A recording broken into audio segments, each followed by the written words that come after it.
Hello students, good morning, good afternoon and good evening whenever you are watching this video. So today we are going to resume our lecture of current electricity. हम current electricity के lecture पर start कर चुके थे जो कि कुछ दिनों से थोड़ा रुका हुआ था।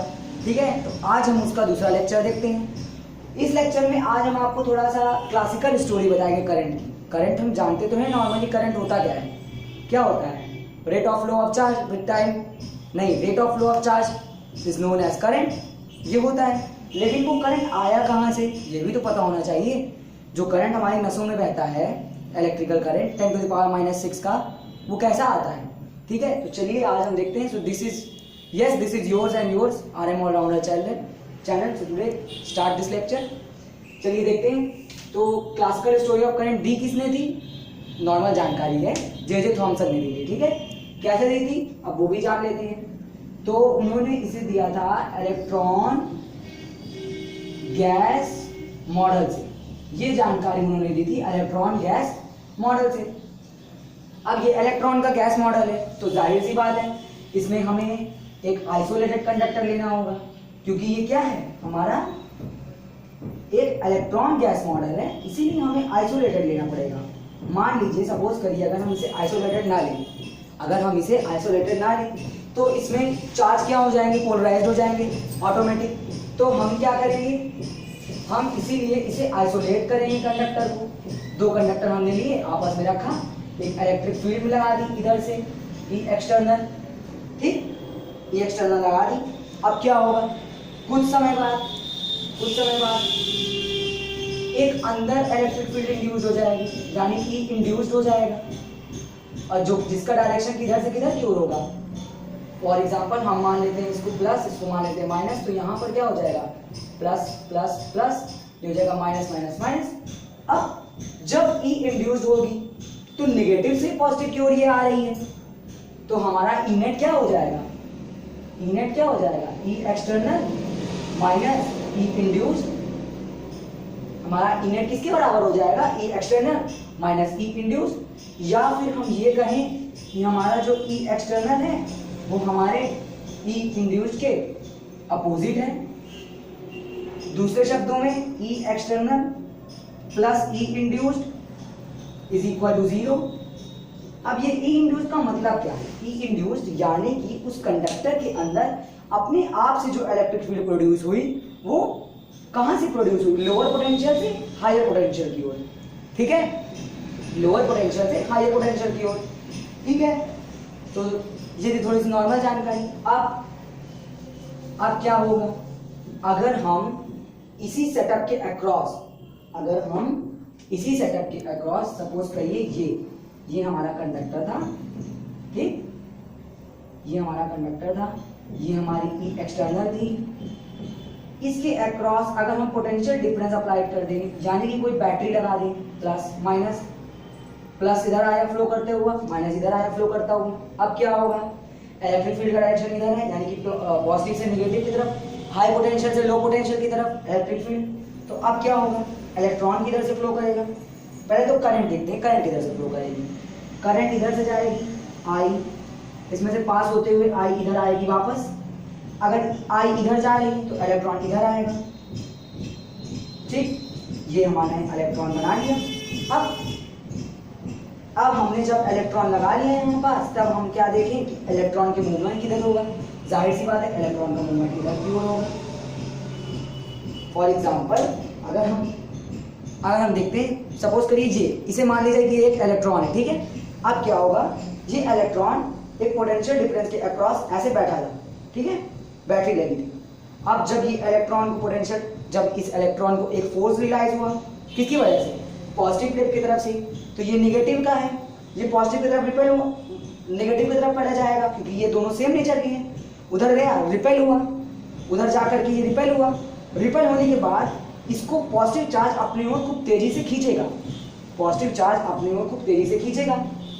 तो वो फोर्स कौन सा होगा, खींचेगा इधर की ओर। तो ये फोर्स कौन सा हो जाएगा, यहाँ पर इलेक्ट्रिक फोर्स काम करेगा, इलेक्ट्रिक फोर्स जो कि बराबर किसके होता है, QE के। ठीक है, तो ये थी जानकारी। अच्छा, एक और थोड़ी सी जानकारी ले लीजिए। कि जब हमारा आइसोलेटेड कंडक्टर था, थोड़ी देर के लिए इसको रिज्यूम करते हैं, पॉज करते हैं, आगे देखते हैं क्या। जब हमारा आइसोलेटेड कंडक्टर था तो क्या हो रहा था, हम जब इसमें बैटरी ना लगाएं तब भी इलेक्ट्रॉन इसके अंदर या इसके स्पेस में मूव कर रहे थे, वो भी अपनी थर्मल स्पीड से।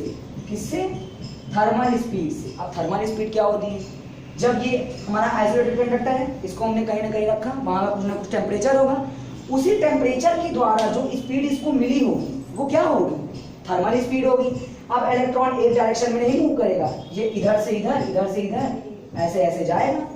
थर्मल स्पीड समझ लीजिए इसकी न्यू है, यानी यू समझ लीजिए न्यू, न्यू नहीं यू, ठीक है, इसकी थर्मल स्पीड यू हो गई। अब फर्स्ट इलेक्ट्रॉन मूव करेगा u1 से किधर की ओर? इधर की ओर। दूसरा इलेक्ट्रॉन मूव करेगा u2 से, समझ लीजिए इधर की ओर। तीसरा इलेक्ट्रॉन मूव करेगा u3 से, इधर की ओर। ये u4 इधर की ओर, ठीक है। अब अगर आपसे कोई पूछ लिया कि find instantaneous thermal speed of electron, तब आप क्या करेंगे? आप इसी स्पीड को उठाएंगे रैंडम में और इसका क्या कर देंगे? डिफरेंशिएशन कर देंगे। क्या कर देंगे? डिफरेंशिएशन। तो आपको क्या मिल जाएगा? ई इंस्टेंटेनियस, यू इंस्टेंटेनियस, ठीक है।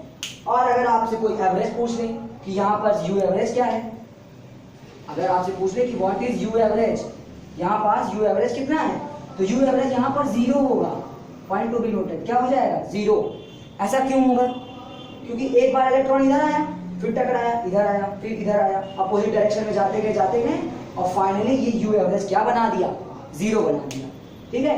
तो ये थी थोड़ी सी जानकारी, याद रखिएगा। बिना पोटेंशियल डिफरेंस के इलेक्ट्रॉन एक डिजायर, एक डेफिनेट डायरेक्शन में नहीं मूव कर रहा था। बिना पोटेंशियल डिफरेंस के ये इलेक्ट्रॉन इधर से इधर मूव कर रहा था। एक बार ऐसे, फिर ऐसे, फिर ऐसे, फिर ऐसे, फिर ये इलेक्ट्रॉन ऐसे आया, फिर ऐसे गया, फिर ऐसे, फिर ऐसे। लेकिन जैसे ही मैंने इसके अक्रॉस एक बैटरी का सेटअप कर दिया, अब ये इलेक्ट्रॉन सीधा मूव करेगा। कैसा? सीधा। इधर की ओर करेगा या इधर की ओर करेगा, पोलैरिटी पे डिपेंड करता है बैटरी पे, ठीक है। तो चलिए अब ज़्यादा टाइम ना वेस्ट करते हुए एक्सप्रेशन बनाते हैं। तो हमारा एक्सप्रेशन कैसा आएगा? ये हमने बनाया था,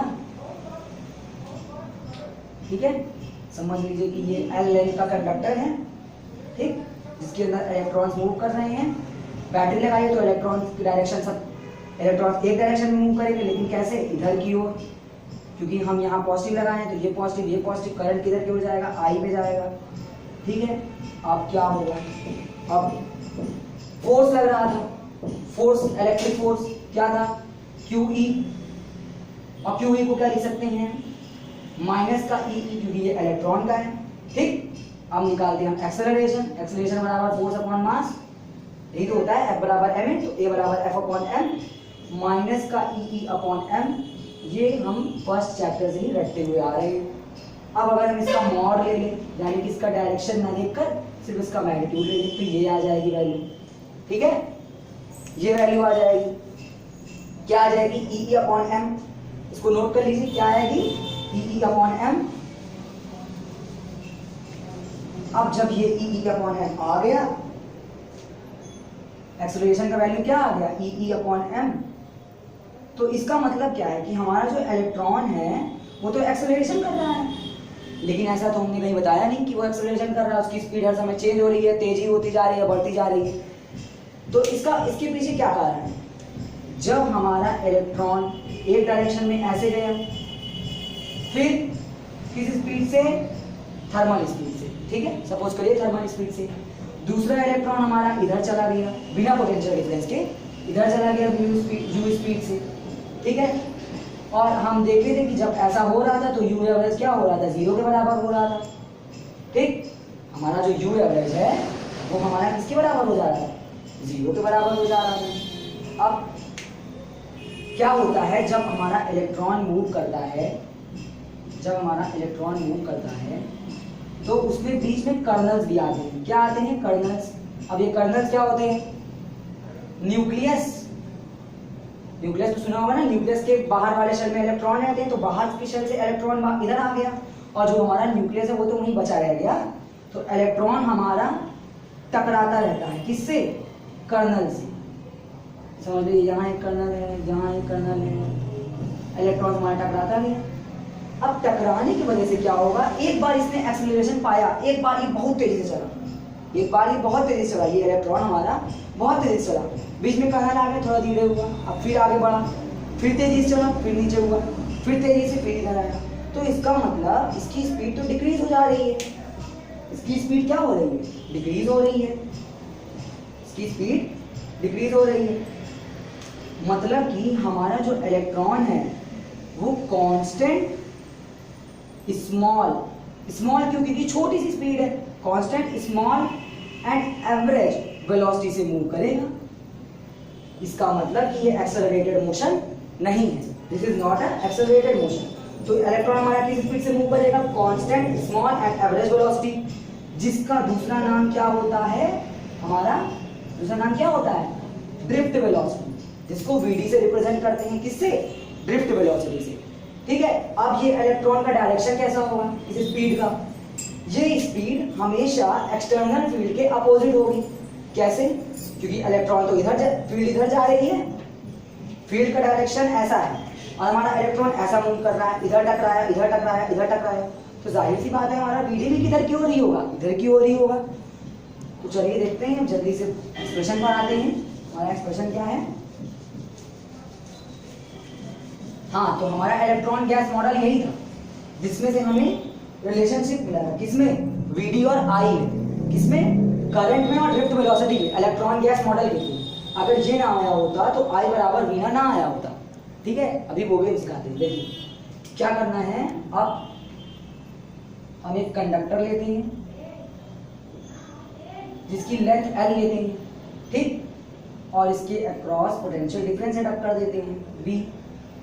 अब यहाँ पास प्लस, यहाँ पास माइनस। ठीक है, हाँ एक बात और, इलेक्ट्रॉन गैस मॉडल की मदद से ही हमारा कैपेसिटर भी बना है, पॉइंट टू बी नोटेड, क्या कि इलेक्ट्रॉन गैस मॉडल की मदद से हमारा कैपेसिटर भी बना है। कैसे, जब पोटेंशियल डिफरेंस बैटरी ने अप्लाई किया तो पोलैरिटी यहाँ पर भी आई, एक पोलैरिटी यहाँ पर भी आई, कुछ समय बाद इलेक्ट्रॉन इधर गया, ये नेगेटिव ये पॉजिटिव हो गया, तो जिसकी वजह से एक कैपेसिटर तैयार हो गया जो चार्ज स्टोर कर सकता है। ठीक है, यानी कि अगर हम अपने से कैपेसिटर बनाना चाहें तो हम क्या कर सकते हैं, दो प्लेट्स को ले, उसके अक्रॉस पोटेंशियल डिफरेंस अप्लाई करते रहें, एक समय बाद वो पूरा कैपेसिटर बन जाएगा। ठीक है, तो चलिए अब जल्दी इस पर देखते हैं। अब यहां पर से इलेक्ट्रॉन मूव करेगा, ये डायरेक्शन तो बहुत स्ट्रेट नहीं होता, थोड़ा सा जिगजैग हेलिकल पाथ होता है जो कि इलेक्ट्रॉन फॉलो करता है। ठीक है, अब क्या करेंगे, इसका एक क्रॉस सेक्शनल एरिया काटेंगे जिसको हम ए बोल देते हैं, इसका सेक्शन, जिसमें से करंट चार्ज कितना पास होगा। हाँ, करंट फंडामेंटल यूनिट नहीं है, हमारी चार्ज फंडामेंटल यूनिट है, तो हम क्या करते हैं, हम चार्ज को डीक्यू ले लेते हैं। ठीक है, चार्ज को हम डीक्यू ले लेते हैं। अब क्या करेंगे, छोटा सा चार्ज मूव करेगा, किसमें से, छोटा सा। अब थोड़ा सा इधर इसको नीचे की ओर देखते हैं कि charge flowing through conductor, charge flowing through conductor कितना होगा, charge on electron into number of electron. अब यहाँ पास है तो n इलेक्ट्रॉन जा रहे होंगे, कितने इलेक्ट्रॉन जा रहे होंगे, n इलेक्ट्रॉन, तो यहाँ पर क्या हो जाएगा n और चार्ज इलेक्ट्रॉन e। लेकिन इसके साथ साथ और भी फिनोमेना आएंगे, क्या क्या, अब ये इलेक्ट्रॉन है मूव कर रहा है किस वेलोसिटी से, ड्रिफ्ट वेलोसिटी से, जो हमने अभी बताया ड्रिफ्ट वेलोसिटी से, तो ये तो आ जाएगा vd विद टाइम dt, छोटे टाइम में मूव करेगा तो ये हो जाएगा dt। अब और क्रॉस सेक्शनल एरिया से पास होगा और ये स्मॉल होगा, तो dq बराबर n into E into V D into D T into A, ये आया।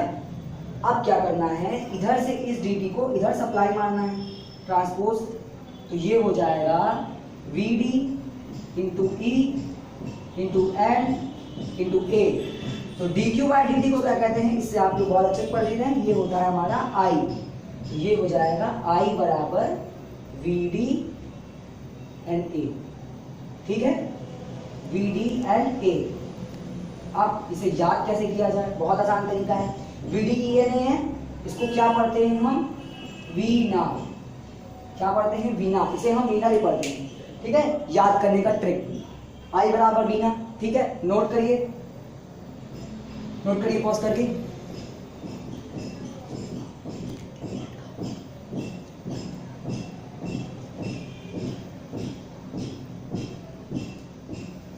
चलिए ठीक है, पॉज आप हम सोचते हैं आपने पॉज तो किया ही होगा, नोट कर लिया होगा, ठीक है।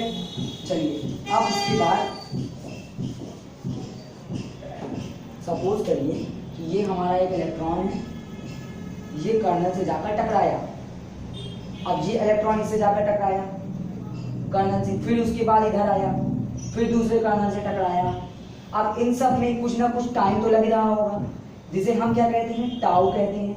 क्या कहते हैं, टाउ, टाउ से रिप्रेजेंट करते हैं टाउ। और ये जो डिस्टेंस है इसको क्या कहते हैं, मीन फ्री पाथ, क्या कहते हैं, लैम्डा, जिसको रिप्रेजेंट करते हैं मीन फ्री पाथ। तो ये हो जाएगा हमारा रिलैक्सेशन टाइम, और ये हो जाएगा हमारा मीन फ्री पाथ। तो अगर हमें वीडी निकालना हो तो एक तरीका और है, क्या, वेलोसिटी बराबर डिस्प्लेसमेंट अपॉन टाइम, डिस्प्लेसमेंट कितने का हो रहा है, लैम्डा का, तो लैम्डा एम या लैम्डा ई अपॉन टाउ ले लो, लेकिन टाउ कैसा होना चाहिए, एवरेज होना चाहिए, ठीक है। तो ये भी एक फॉर्मूला है, वीडी बराबर लैम्डा ई अपॉन टाउ एवरेज, ठीक। अब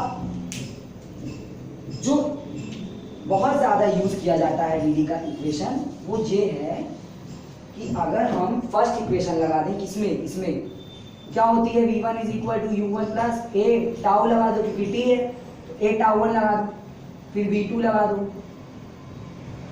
फिर डैश डैश डैश vn लगा दो, ये कॉमन है थोड़ा, ठीक। ये किया, इसके बाद हम क्या करते हैं, सीधा vd रखते हैं, u की वैल्यू हम 0 रखते हैं क्योंकि वो टकराता रहता है बार बार, u एवरेज क्या हो जाता है हमारा 0 हो जाता है।